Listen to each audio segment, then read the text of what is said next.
Hello, I'm Giada and I'm the director and founder of Art Spirituality, social enterprise based in Edinburgh. I've got over 25 years of corporate experience, which was my old life, so coming from the world of international events that I was organizing around the world, and I moved to Scotland 12 years ago. I fell in love with Edinburgh, with the city, and then I entirely and slowly changed my career, my way of working. I've always been, of course, interested in spirituality and practice on a personal level spirituality. I've been into the creative arts, but it was just something that I was using for my own benefits in order to try to be well and to take care of my own well-being when I was in that very stressful environment. Then when I moved to Scotland, I stayed another 7-8 years in the same field, in the same environments. And then during the lockdown, the department was closed magically. And so when we came out from the lockdown, I just managed, with all the synchronicities in life that were happening, to find a space in Gorgie. And then as soon the conditions became available and we came out from the pandemic, I just decided, which was actually my last dream on the vision board, to open a space that was dedicated to the healing arts in general, and that I would have called one day, like the big dream, art and spirituality. And so I found this studio in Gorgie, which was free, a yoga studio with a therapy room and a separate area, which is a separate business of a cafe.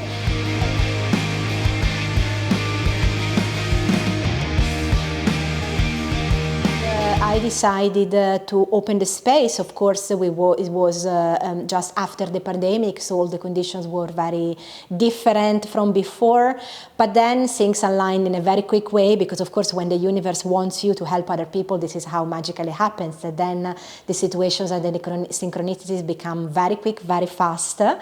And with other two directors, we decided to start Art and Spirituality.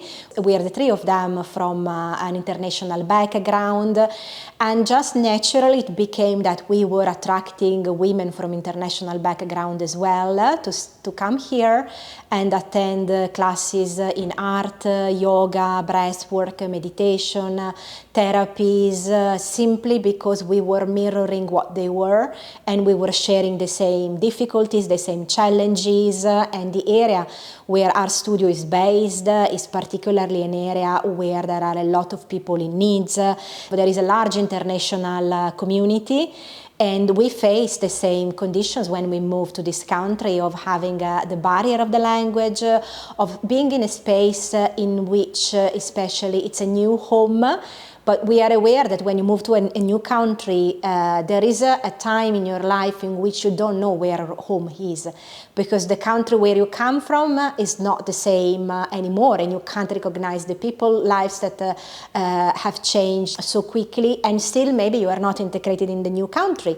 So there is an area, there is a time in which you need to find yourself, and that is what the majority of people in our community are saying, that when they come here, they call it home, because they feel that they can be themselves in a very informal, natural environment where there are a lot of other similar women facing the same challenges. We, of course, welcome men as well, but it's always said that men prefer to go to the gym instead of practicing yoga, but we do have male teachers as well. It's just that naturally it became that 90% of our community with a female background, and 75% of them are from an international background as well. So it was just naturally coming into attracting beneficiaries, just a natural process, instead of just being us sitting down at the table and saying and deciding we are going to help them. And I also would love to share, I was one of our volunteers that started to volunteer yesterday. She also said that when she was living in Kazakhstan, for example, she searched for a space where to come, because she knew that she would have moved to Edinburgh because of her husband's job.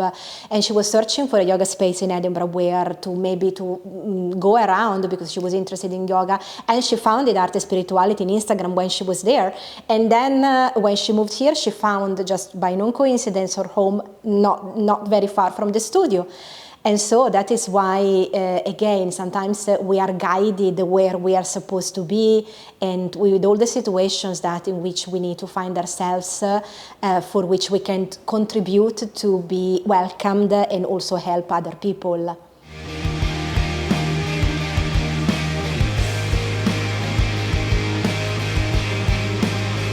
The aim of art and spirituality is, I would say, healing. That's the main word that is combining the two words together, art and spirituality.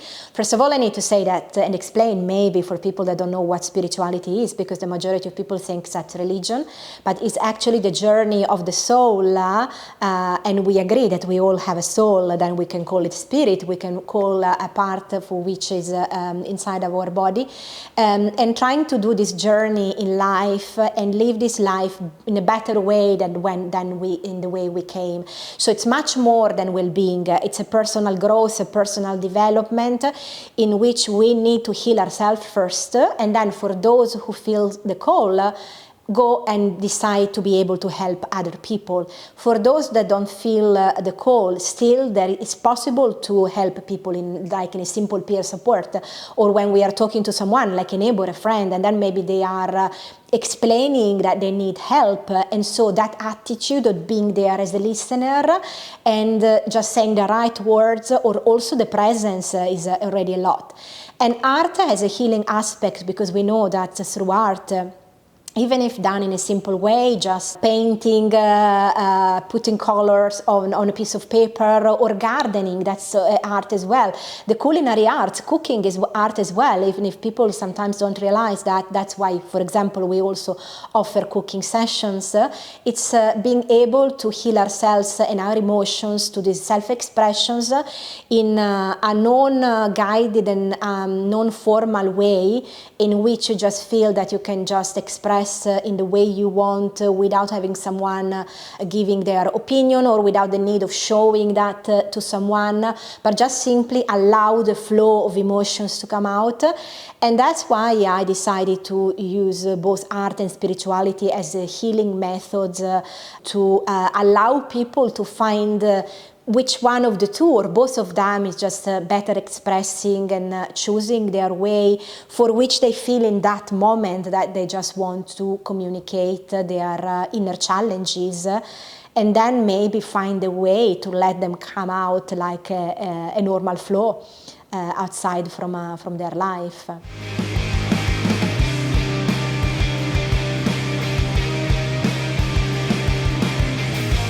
Decided to start Art and Spirituality as a social enterprise because I think it's truly representing the middle ground from which I come from, a business background with a heart in which I decided to embark myself on a journey of helping others. And of course, when you start at the beginning, coming from a different environment, you need to be practical and see what could be the easiest solutions in terms from the governance point of view, and definitely social enterprise was the way in which I didn't have to understand deeply all the world of the charities, which is definitely far more complicated in terms of regulations compared to a social enterprise. And still today I reconfirm that going backwards, I would choose the format of a social enterprise because it's giving the opportunity to help people and of course whatever we are doing that for a good cause, and then also convincing people or maybe advising people that it would be a solutions that could benefit a lot of other organizations that maybe have decided to go just for the company choice, and having this opportunity, of course, to reinvest our profit, which at the moment of being a young social enterprise is still not happening, but it will, of course, soon be reinvesting this profit into the community, which is, of course, a way in which you are helping others and then offering and giving to other people. And then we know that then naturally whatever we are doing in life without asking for them comes back. First of all, in terms of joy, the joy that you receive when you help other people. And then you see the results on them, you see the changes, you see the powerful results of the work that you are doing on people and the massive change that is happening in people's life. So it's definitely a format that I'm still 100% convinced it was the perfect choice, and I would really choose it again today. I also strongly believe that there is an active element in which we can't rely on funding only.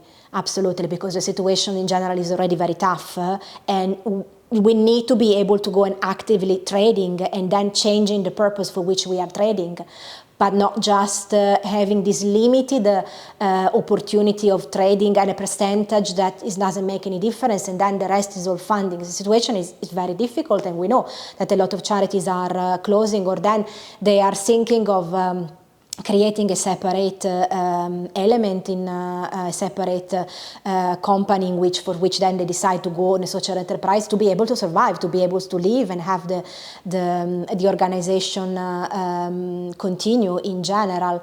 So definitely social enterprise is a business.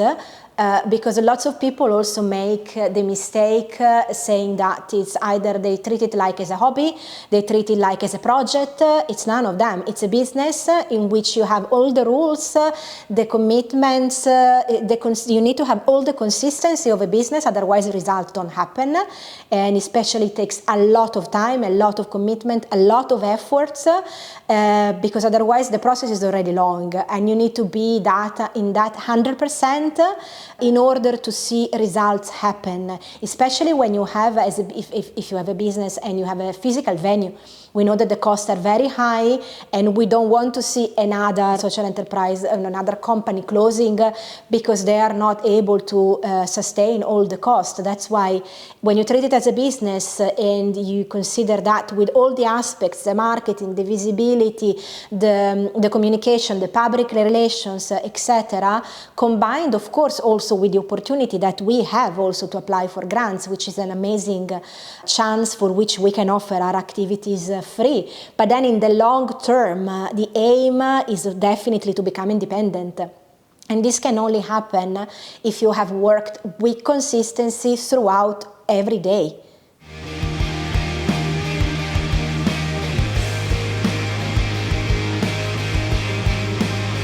If I need to go backwards in time, I think it will be of definitely childhood in terms in when I started to be interested in self-expressions, because of course when you are a child you're just throwing some colors on a piece of paper, and then you go to your mom, you show it pretending that's the best masterpiece on earth, and your mom will validate that and of course be proud of what you're doing. And that is also the time in which I started to be practicing some elements. It could be some rituals that I, for example, use now in my shamanic practices, but just not knowing what I was doing.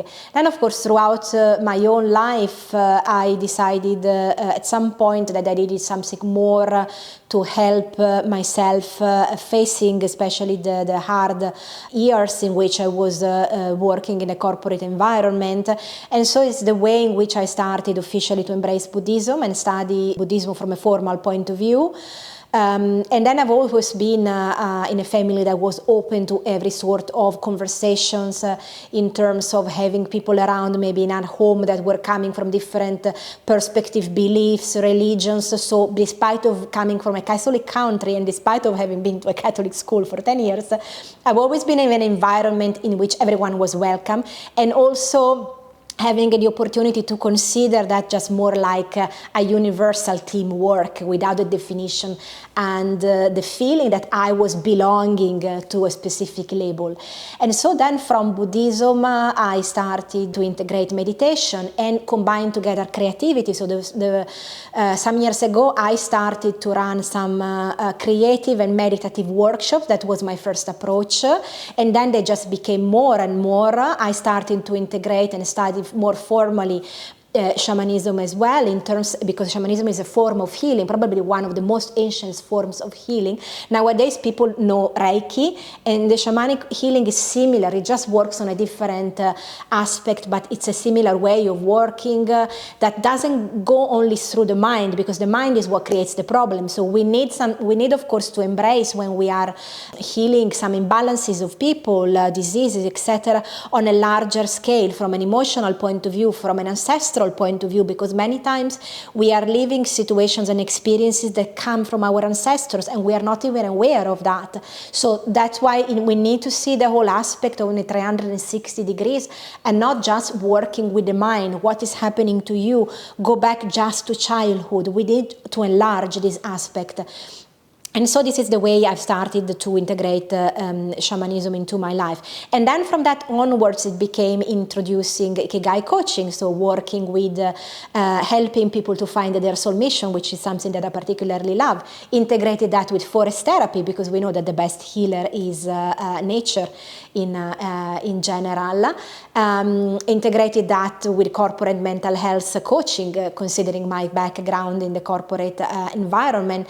And then I also decided to embark on a journey of numerology, which has been super fascinating, very hard because numbers are many, but you can't imagine how many times I have people coming to me say, and I've seen constant numbers, mirror numbers, master numbers in my life, and then I always say that's the way of the universe that is trying to grab your attention and tell you there is much more, that you need to work on something. So I found that is a great hook to start having those conversations, sometimes the uncomfortable one, with people, to try to go a little bit more deeper than well-being, because spirituality is not just well-being. It's going deeper and understand there is a wider route and a wider field in which we have the opportunity to work.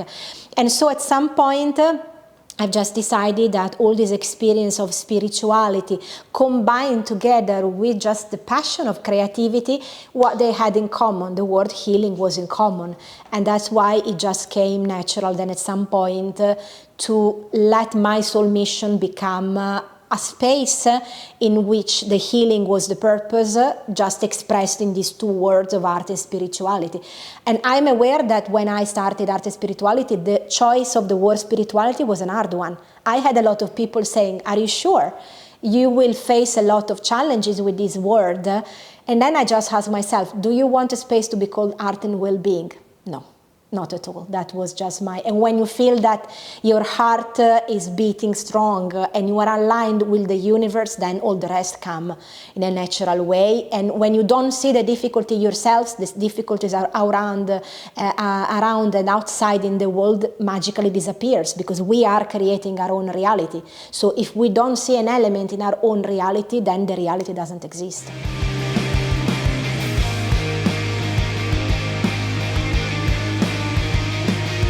At Art and Spirituality, we help as beneficiaries minority ethnic women, even if I like calling ourselves international community, still, because it's a word, a definition that we find ourselves hard. I think at the beginning also, when people, now of course they know about us, but at the beginning, especially when they're new, they don't even realize that they are part of a minority community, simply saying that the percentage is lower compared to the local inhabitants. That's why I sometimes reframe it as international community, international background.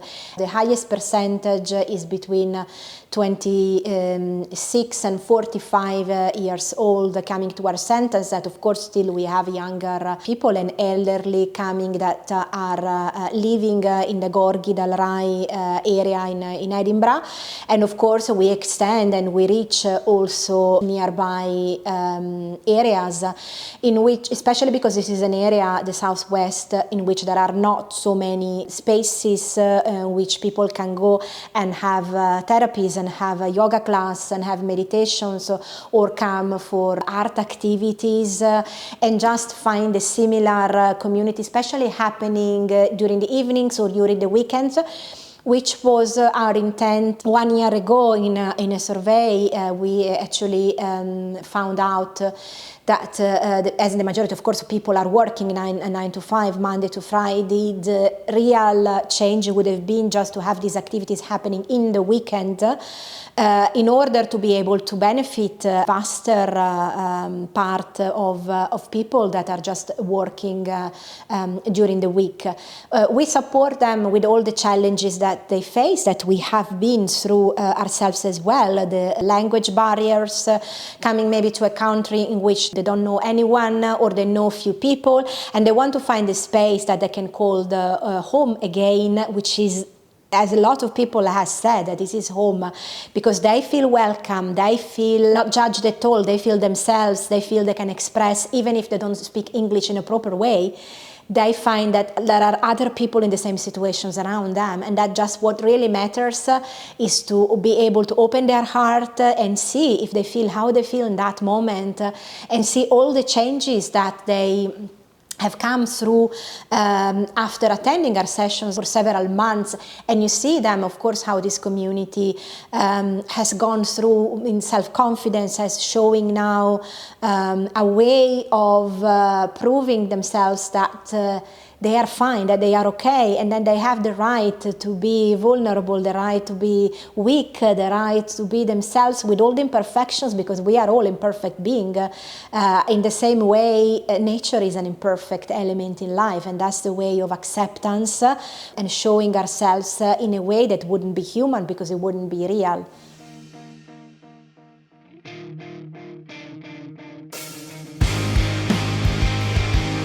At Art and Spirituality, we offer a variety of services that can go to 1-hour classes, a couple of hours workshops, therapies. We have different facilitators that are hiring the space or that work through us when, of course, we have the opportunity to find these activities as funded, as free, specifically to the local community. We are offering currently a large amount of activities that are free, which has been proved essential and beneficial to the local community, because this is an area in which actually there is one of the highest percentage of people that are in economic disadvantage and cannot afford to travel to the city center for a class or to pay to attend the therapy, to pay to attend the class. Still, also, we give everyone the opportunity to choose what's the best decision for their economical situation and their personal situation in life. In terms of what sort of classes and workshops we offer, we have, of course, yoga classes, which is, of course, the most popular one, art workshops, breath work, sound bath, cooking classes, shamanic healing, or workshops. We have activities that are trauma-informed for the part of our community that would benefit more of that, like diving into the nervous system regulation and trying to help people through the somatic movement, to be in touch with the way their body is expressing in general, and trying to navigate all the challenges that they're going through.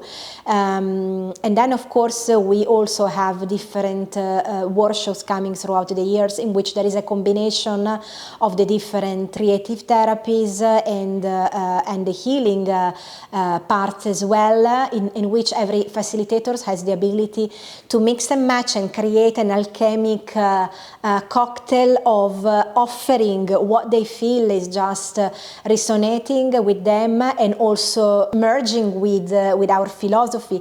Still, we don't ask any teacher to agree with what we do, because there is, of course, a freedom of offering whatever you feel. There is no request of having a specific belief. What I always say, just call it universe, and just think that we are all part of the same universal energy, and cooperating and co-working together just to help ourselves and others.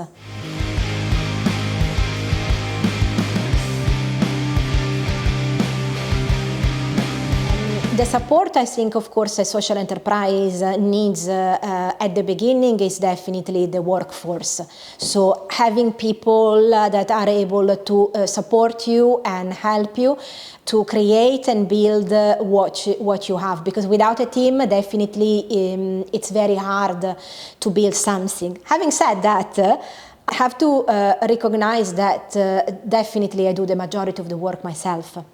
Simply because I've been used to that through my past corporate life. So I've always been used to work a very high amount of hours. Definitely I'm grateful that I have the support of volunteers that just come here for classes, and then at some point they need to return this help and just offer themselves to be of help, like of social media, of doing some video editing, of creating some content, writing some piece, which I find is beautiful because it's there. We have the opportunity, of course, to see that what we are doing is expressed through their lenses, through their words, and so the input is coming from them directly. Then definitely other people that are on our board that are supporting in terms of adding their professional expertise on some new project that we are building and taking different angles and different skills that are contributing, because of course we know that we need the elements coming from different people in general to build something. In terms of support as a social enterprise, I think for sure, the recognition, the validation that social enterprise out there should have, which sometimes doesn't come because simply people don't know what a social enterprise is. They think we are a charity, end of the story, and so they have already an opinion about a charity. And so knowing exactly what we are doing, and especially knowing that we are putting a lot of hours, a lot of efforts to try to be able to merge the two situations, the business and also the not-for-profit one. It's extremely challenging. It's a situations in which we need to say, of course, for the first 2, 3, 4 years, you don't see the results that you would expect. But still, I think we have the opportunity of benefiting here, at least in Scotland, of support that probably maybe in my home country it wouldn't exist, and I know it doesn't exist. So I'm absolutely, when I hear people complaining, I always say that I feel grateful for all the support that I've had.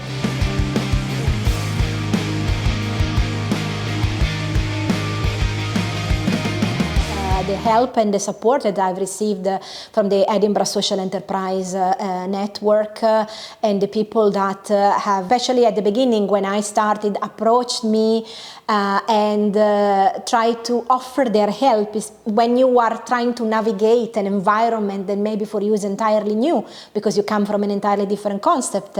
And specifically, I had Stephen that was taking care of the members at the beginning and now is CEO of the organization, trying in a very informal and beautiful way to try to have a conversation and be practical and be very supporting and say, where do you need help from a very practical point of view? So just trying to be down to earth and trying to see, okay, how can we support more what you are doing so that we can create a wider range and network of organizations, which has nowadays grown up to big numbers, to try to reach more people.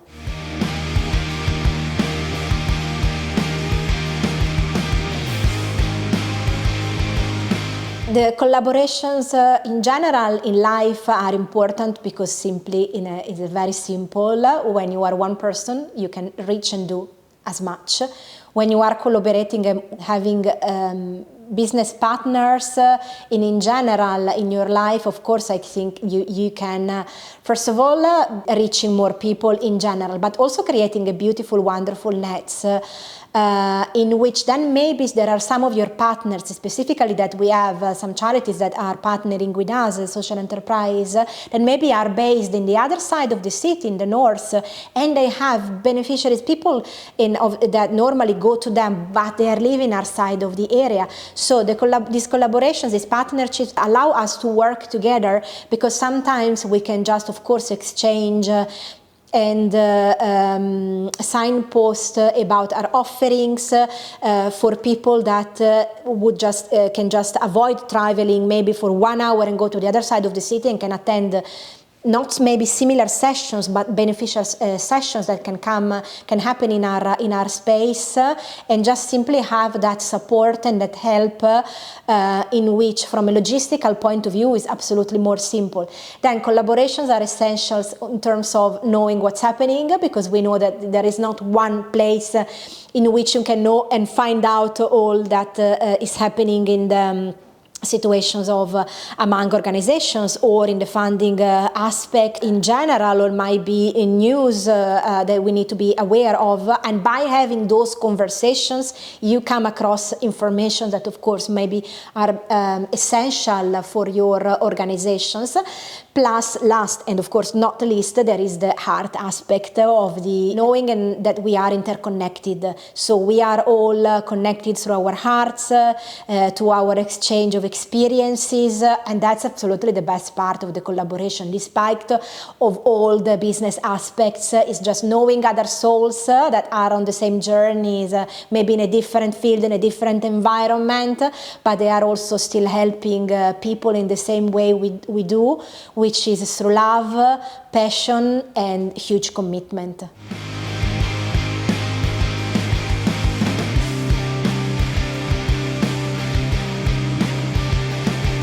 And when I need to answer what I love about Edinburgh, it always goes back in my mind to the moment when I moved here 12 years ago. I moved to Edinburgh because I had a déjà vu. I literally came here for a weekend as a tourist. And the first time I saw the castle, I had a very quick image for a few seconds, and of course my reaction was, I'm tired. And then the moment I was going around the city, I had already that sense that I had already been here, that there was this strong feeling of familiarity. And of course, as I'm a spiritual person, I do believe in incarnations. I do believe that other lives are possible, have been possible. And so at the end of that weekend, I decided to move to Edinburgh. It was really very much a decision moved by my heart. So I went back to my office, I resigned, then it took me 3 months before just getting organized and finished all the events that I had in place, because I didn't want to leave from one day to the other one, and decide to move to Edinburgh and hopefully restart another life. But then I had to stay in the same environment, corporate environment, for other extra years. And what I still love in Edinburgh nowadays is definitely that sense of, it sounds like living in a fairy tale. That sense of everyone is friendly, everyone is supportive, people are not judgmental. I come from a city, Milan, in which people are extremely judgmental, in which it's all appearance. They give you the first impression in the way you, especially, don't know if your shoes are matching your bags, those colors. And I do feel the pressure when I need to go back to my hometown and see, what am I going to put in the suitcase? I'm not matching that requirements, that expectations anymore. And the beautiful thing is that probably nowadays I don't care anymore. It's just basically what I put in the suitcase now when I go there, just myself, and the happiness of being in a city that has given me again the chance of building a second life, which I was not thinking was possible. That's why I always encourage people when I see that they feel very discouraged, that they think I'm too old to make a change. I always say, look, I moved to a new city when I was not 20 years old anymore, and my life entirely changed, and definitely I found the so-called ikigai, the way of defining and finding your happiness, which is not in an external conditions, but in just being able to do what you love, which can be any sort of course of activity in your life. And this, I think, what I can really still reconfirm of Edinburgh. Edinburgh gives you the chance to be who you are, free, with all the warmth from the people that maybe the weather doesn't provide.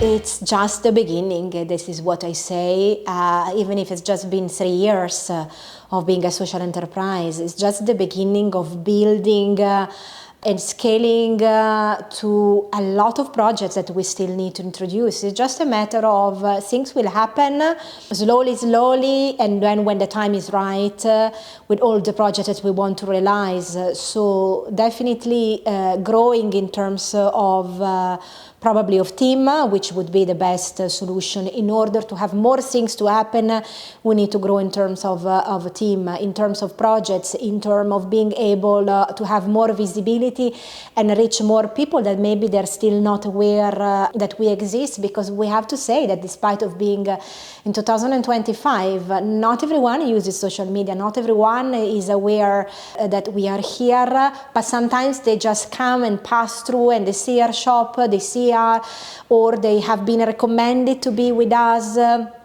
And we really hope that in, I think Edinburgh is around 500,000 people, 1 million during the Fringe Festival.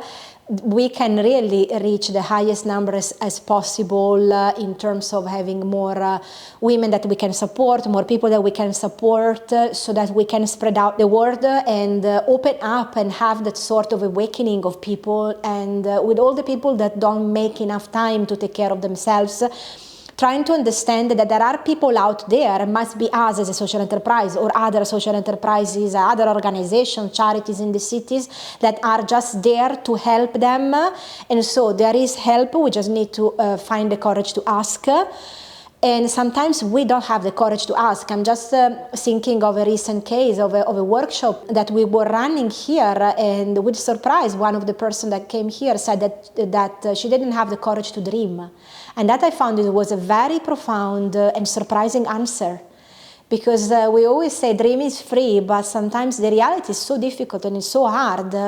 And we think that definitely our dreams cannot become true when instead they can. So believing that dreams can become true, I can only see a beautiful growth for what we are doing. And without defining nowadays what is going to be in 12 months, because that's also part of the creative process, and allow also things to unfold in the universe. So without pre-deciding anything so much in advance, despite of the business plan, it's always sometimes beautiful to leave that to the heart and the moment, and co-create with others what we need to expand in the activities that we are proposing.